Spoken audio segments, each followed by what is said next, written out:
Landscape at Twilight by Matthew J.C. Ward. Trickle of honey, sensual, down. Dripped magenta, brushstroke static, down. Scene, crepuscular, set down. Lavender nectar, sun, drown. So, this is a tanka written by a member of my YouTube audience. You might be wondering, what is a tanka? Well, it's actually quite similar to a form you're likely very familiar with, haiku. Where a haiku in the Western tradition has a syllable pattern of 5-7-5, the tanka is made up of 5 lines with a syllable pattern of 5-7-5-7-7, giving a total of 31 syllables. So basically, a tanka is a haiku for people who are too long-winded, like me. And before all you pedants get in a twist, that was a joke. Obviously, haiku and tanka serve different functions. But anyway, looking at Matthew's tanka here, we do indeed have 31 syllables. If you pronounce sensual with only 2 syllables, which I don't, but I'm gonna give Matthew a pass here. Matthew's tanka is also interesting for its use of repetition. The word down appears in lines 2, 3, and 4, and is then subverted by the word drown as the poem's final line. It's a pretty neat bait and switch if you ask me, especially since sundown is such a cliche. Sundrown is far more interesting. As far as interpretations go, I think the title pretty much encapsulates the poem. It really is a landscape at twilight. The words magenta and lavender truly describe the sun in the act of drowning down the horizon. I think there is perhaps also an interpretation of this poem that's more, as the poem itself says, sensual. This tanka could be in the long tradition of tankas as a piece of passion. As the Academy of American Poets explains, tankas often encompass themes of love, sometimes clandestine love. But still, I do think Matthew's piece here is more an appreciation of nature, even if it can also be read from the perspective of clandestine lovers. One thing that Matthew's tanka is arguably missing would be a volta, a moment, word, or image in the poem that serves as a turn or a shift in perspective of narrative. In a way, the last word of the poem feels like the turn, but that's kind of too late for a traditional volta. Even so, I actually don't really count that as a fault against the poem. Like, yeah, it's always fun to try and spot a volta, but I personally don't think it takes away from what makes this poem interesting, the sound and the language. And hey, I might be wrong. Maybe there is a turn here and I'm just missing it. If you weren't aware, Matthew's poem here comes from a community post I made recently. April is National Poetry Month, and so I wanted to give you all the opportunity to write something you might not otherwise. The prompt demanded you write in one of these specific forms: Ghazal, Tanka, Villanelle, Pantoum, Sestina, or Sonnet. I also required responders to use at least 6 of these 10 words: magenta, trickle, crepuscular, rabid, flotsam, honey, static, sensual, genuine, bijou. And as viewers noted, I misspelled the word poem as pom, so with all that in mind, let's take a look at some of these poems to get ourselves more acquainted with some traditional poetic forms. Even if you mostly write in free verse, as I often do, it always helps to read and write specific forms. Doing so presents a challenge for us as poets, and as is the case with all poetry, we learn to appreciate language a little more when we challenge ourselves. The poems of each form I've chosen to give my thoughts on were picked completely randomly, and while I can't thoroughly dissect all of your poems in the way you all deserve, I will show everyone who submitted and give a shout out. I would encourage you, viewer, to read all the poems presented here. I did, and it was kind of like reading a little chapbook anthology. It was fun. As for the tankas, the Drex 1988 submitted this one, The Lost Steps, inspired by Alejo Carpentier, which I also love for its sound, and Mio Mae Mosca submitted a series of 4 tankas, all titled Self-Diagnosed Cotard Syndrome, and I absolutely adore the imagery here. All of these tankas were very well done. With that, let's move on to ghazals. As per the Poetry Foundation, the ghazal is an originally Arabic form made up of couplets. Every couplet ends on the same word or phrase, the radif, and is preceded by a rhyming word or phrase, the kafia. In the first couplet, the radif is used twice. As an example, here is Iram of the Pillars by Arizbali 9151. The golden day simmers like hot honey there in the sands, but the magenta sky falls, cooling the air in the sands. Elusive and rarely recorded is love, like the great crepuscular city of Iram, somewhere in the sands. Renowned explorers search for wealth and sensual women, but they find nothing, so they shovel elsewhere in the sands. The genuine heart knows the desert is not static, and waiting out the winds will make aware treasures in the sands. One day I dug for flakes of gold or a humble bijou, but I found you, my Iram, an answered prayer in the sands. So clearly our radif is in the sands, while our kafiyas include there, air, somewhere, elsewhere, treasure, and prayer. You might say treasure is a bit of a stretch, and that using somewhere and elsewhere is kind of cheating, but I say ghazals are hard enough, so this all passes for me. Somehow it wasn't until editing this video that I realized the word aware is supposed to be the kafiya in line 8, not treasure. I don't know how it took me so long to see that. I guess technically aware should come right before the radif here, but it is what it is. Now, as far as the content of the poem goes, Iram is a lost city named in the Quran. In the literal sense, on the poem's face, we certainly can read this as the speaker's very real search for the city of Iram, but I think the poem is more metaphorical than that. The last couplet is what keys me in most. If a person went digging and found this mythical lost city, that would be an even better find than gold or gems, don't you think? But the speaker doesn't seem to talk about it that way. Iram, for the speaker, is a less monetary find, but a more sentimental one. The second stanza also says elusive and rarely recorded is love, like the great crepuscular city of Iram. I'm wondering if this is a love poem disguised as a desert search, and if Iram is a stand-in for a person whom the speaker loves. And in the end, I feel the piece delivers a message of hope and positive karma. If you look for riches or for the sensual, you will not find it, but if you look for something more personally meaningful, you absolutely will, even though the sands stretch far. And maybe it's just because this is a poem that takes place in the desert, but I also can't help but be reminded of Ozymandias by Percy Bysshe Shelley, another poem about a civilization that once was. I wouldn't be totally surprised if this poem was in dialogue with that one, suggesting that while empires fall, it's the personal things that matter. But at the same time, Arazbali's poem works even without having read Ozymandias. The poem also communicates the idea of patience. Just take a look at that penultimate stanza again. It feels like the speaker is saying, yeah, you might not ever find riches, but if you just wait a little while longer, you'll find something even better. If I were to offer some critique, I would first say that the third from the last line reads kind of awkwardly. Waiting out the winds will make aware treasures in the sands. I understand what it's getting at, but I think it could be smoother, you know? Also, Arazbali, if you wanted to take another crack at this, I would say give even more attention to the imagery. The desert, the people, the finding of Iram, I think you could elevate those visuals all the more. That said, this is still quite good as is. I don't think you would have to change much to get it published somewhere, but what do I know? As for our other ghazals, King Tutankhamun submitted a very intriguing piece whose meaning is clear in surprisingly few words. It's also a great celebration of Titanic Month on top of Poetry Month. Mike K. produced a super fascinating piece that combines many allusions with uniquely placed modern-day slang. And even though some of those lines aren't end-stopped like traditional ghazals, I liked the enjambment. Mike also wrote YouTube comments are digital graffiti, which I think is a fun take. Merit Amun wrote in rhyming couplets rather than the traditional ghazal rhyme scheme and made a poem that is a beautiful tribute to devotion as much as it is a tribute to a real person, I imagine. And considering English isn't the author's first language, wow. And Parallel Dexter wrote a piece that shows a clear command of rhythm, sound, and internal rhyme. It's very satisfying to read aloud if you ask me. But with that, our next form will be Villanelles.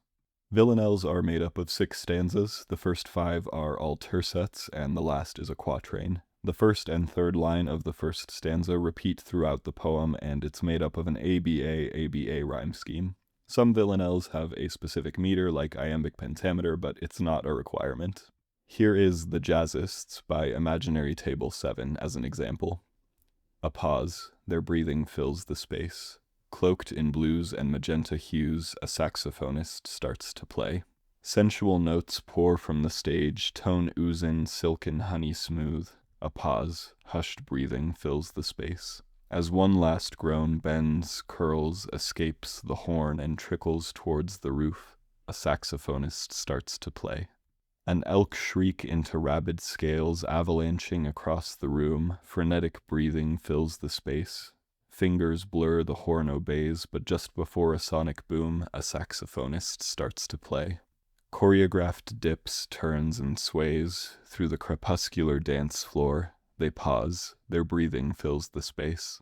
The saxophonist starts to play. This is a lot of fun, and personally, I don't mind all the slant rhymes. In a fun way, it actually makes the piece feel more like jazz. and similar to the first Tanka we looked at, it seems this poem is most interested in creating a scene for the reader, trying to evoke the feeling of being at a certain place at a certain time, and there's definitely value in that. Imaginary Table has also opted to vary the repeated lines, not unlike Elizabeth Bishop's One Art. I think there's another layer of humor too, in that the repeated lines, the pause, and the saxophonist seem constantly at odds with each other. It's like the saxophone is not only interrupting the pause, but interrupting everything. But then again, maybe that's just jazz.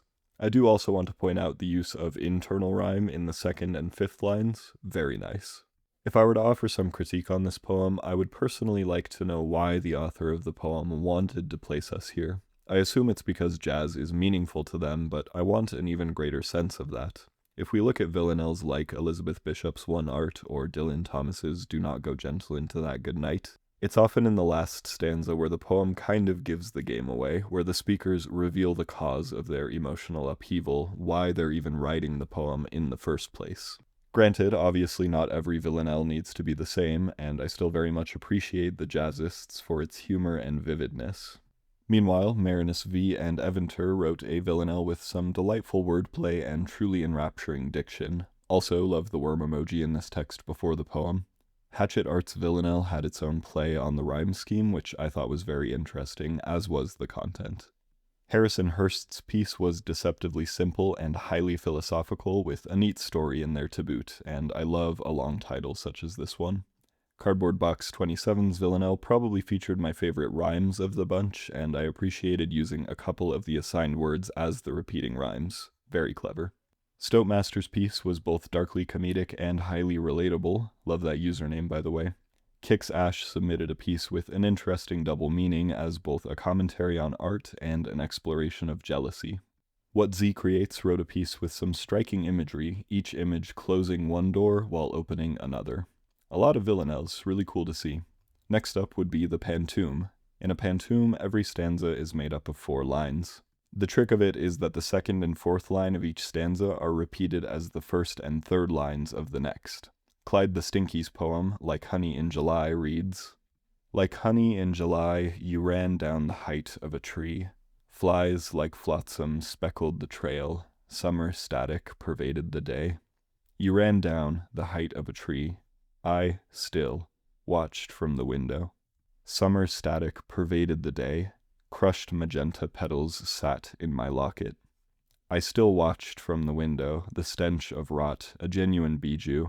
Crushed magenta petals sat in my locket, stuck and unwanted. The stench of rot, a genuine bijou. Flies like flotsam speckled the trail, stuck and unwanted, like honey in July. Great example of how the poem's beginning wraps around to its end. I also like how Clyde uses punctuation to make some of these repetitions more unique or fit in their new context. There are some very interesting images here. When the speaker says, you ran down the height of a tree, I assume they mean a squirrel, but I suppose it could be a human. In either case, the speaker clearly longs to be in the runner's position, but instead remains stuck behind a window. I also loved crushed magenta petals sat in my locket. What a fascinating line, very strong image there. But if I had to be a pedant, I would ask if honey in July is truly something you could describe as unwanted. If we mean honey on the trees, then maybe, seeing as whoever's running down the tree wouldn't want to get honey on them, in theory at least. But like, if we're just talking about honey generally, why not have some in July? Good a time as ever, no? I don't know, I'm not much of a honey guy, so correct me if I'm wrong. The word stuck fits a little better as honey is, well, sticky. It can literally get stuck in places, even in a jar. Of course, Clyde acknowledged that this is a rough draft, and I would kind of like to see some expansion here and there. Like the Villanelle we looked at, I do wonder a little more about the speaker. I like the glimpses I get into their life here, and yet I feel there's just a little bit more context we could receive to tie things together all the tighter. All of the Pantoums submitted varied in line length, which is neat. Rua wrote a Pantoum with some rhyme in the repeated phrases, which is always appreciated. I love the portrait of the couple this Pantoum paints. Snailflowers' piece was dotted with specific details that totally piqued my interest, in contrast to some of the more nebulously poetic lines. Cruz Hagen wrote the shortest Pantoum of the bunch, but I honestly think its sweetness really flourishes in its brevity. The way the last line of the second stanza is recontextualized in the penultimate line especially tickles me. Cloudy Wishes Pantoum took one phrase and made it the crux of the poem, repeating it even more than was necessary. The figurative language here is very strong for someone who says they're not experienced with poetry. And Nyctastic's Pantoum was also a rhyming one, which is always to die for, with lines that had a lot of room to breathe. That'll move us into Sestinas, which are very long by nature. The thrust of the Sestina is a set of 6 words. Every stanza is 6 lines, and thus each line ends with one of the 6 words, except for the last stanza, which is only 3 lines long and uses 2 of the 6 words per line. Here is how the words should be ordered in each stanza at the end of each line. And as an example, here is "The Magenta Man Has No Clothes" by This Is an Exonym. We have 3 different cones in our eyes. Lose the green one and all you'll see is magenta. An electromagnetic trickle into the senses that someone rabid likes to christen as art. It's a matter of circumstance that we share a pretty hallucination called color. We often weigh the status of people by their color, and that makes status as genuine as our eyes. I once got to see a victim to circumstance. He could afford to dye his clothes magenta. I once heard him speak of his life as an art, while making it a mission to dull his own senses. The noble cursed the sensual and lost his own senses, from hearing to touch and finally color, a silent, numb, black and white film wrapped around his art, and it made me want to cover my eyes. He saw gray where I saw him magenta, and it made us both curse his circumstance. He marched into town with his pomp and circumstance, a bear smelling honey and losing its senses. He tried finding blue to dye his magenta, but his whole world had lost its color. He cursed his own eyes, he yearned to dive into his art. But the noble was far from art. When the genuine art was his circumstance, and it wasn't meant for his eyes, a trickle of drinks dulled the rest of his senses. It made him numb to the loss of his color, while he clutched to his clothes, dyed magenta. Blue clothes were worth more than magenta, and this was key to his art. But all this was a hallucination of color and a matter of circumstance, and when he regained his senses, he finally opened his eyes. The noble untangled color from circumstance, tossed away his magenta with all of his art, and with his newfound senses, he made a feast for the eyes. One thing that immediately catches my eye here is the word art, consistently written in quotation marks. The author could have just used the word art, but no, the quotation marks remained, which I feel added to the challenge in writing this piece, and I think that's neat. The poem, to me, seems to be commenting on prejudice and its relationship with art. The line, "We often weigh the status of people by their color," feels clear in its meaning in the context of the poem, but also in the context of our real world. The magenta man in the poem was narrow-minded, and it was only when he untangled color from circumstance, as the last stanza says, that he regained his senses and was able to create something that was truly a feast for the eyes. Indeed, narrow-mindedness doesn't pair well with artistry. The artist needs a curious mind and one that's open to change. With that in mind, we can also look at the poem as a commentary on an artist's own willingness to change. Similar to narrow-mindedness, stubbornness isn't always helpful for an artist. An unwillingness to change or to take a new perspective can't be good for one's art. In the context of writing, that would be like creating pieces but never editing them. Sure, you might come up with some decent stuff that way, but it's usually in the edit where pieces really start to take shape. It's also worth noting that the poem, as made clear by the title, is in dialogue with the folktale The Emperor's New Clothes, a story about a monarch who's tricked because he wants to be perceived as intelligent. It's almost like the poem is also saying that once the magenta man stops worrying about perception, then he can truly be an artist. There were 2 other Sestinas submitted. This one from Isabella Taylor is notable for its line length. These lines are quite a bit shorter than the average Sestina, which is neat. Isabella also used the words from the prompt as the 6 repeating words, which also must have added to the challenge. I love all the charged language in this poem. It's a fascinating read. And interestingly, the Sestina submitted by Pomegranate Pixie also had to do with creating art. Specifically, this one is more about the relationship between art and pain, which is pretty much always an interesting topic to me. This one also used some of the assigned words as the repetitions. And lastly, that'll take us into the sonnet, the category that had 10 whole submissions, which is awesome because I love writing sonnets.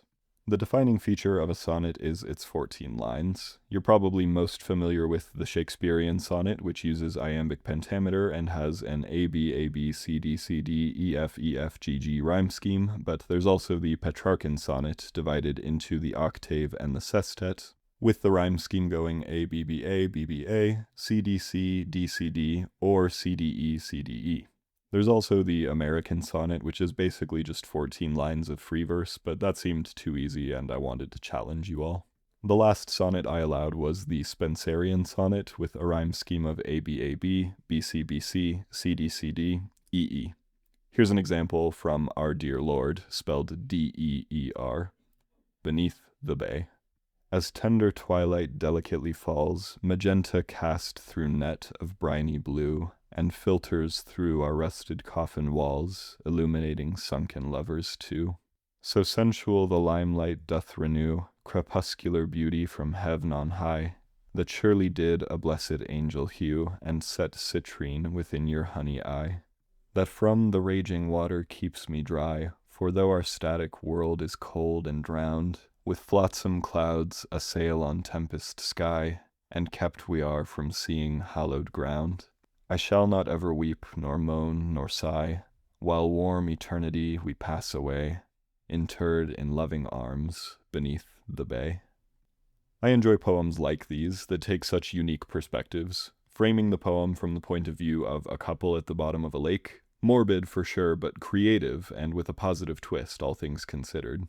I will say the language is perhaps a little too archaic for my tastes, but that really is just a matter of personal preference. Granted, as with some of the other poems we've looked at, working in meter and rhyme, some of the phrasing here sounds a little awkward, at least to my ear. For example, line 12, and kept we are from seeing hallowed ground. Maybe that fits tonally, but I think, and we are kept from seeing hallowed ground functions just as well while reading more smoothly. Also, something else that did not occur to me until editing, this sonnet actually has 15 lines. I seriously don't know how I didn't catch that before. In thinking about it now, the 13th line did feel slightly out of place in terms of the rhyme scheme, but it's actually kind of a testament to the poem's integrity that I didn't think about it any further. Then again, maybe I'm just a little dummy. But I'll be very interested to hear everyone else's thoughts on this one.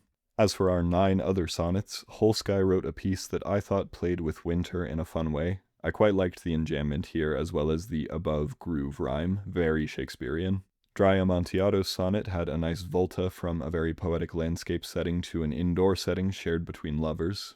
1.36125 said this was their first swing at a Petrarchan sonnet, and it turned out great. I thought the rhythm and rhyme were on point, and the poem presents interesting ruminations on belief and existence.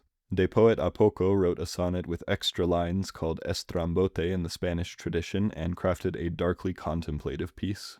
De Poet a Poco mentioned a worry that their English wasn't good enough.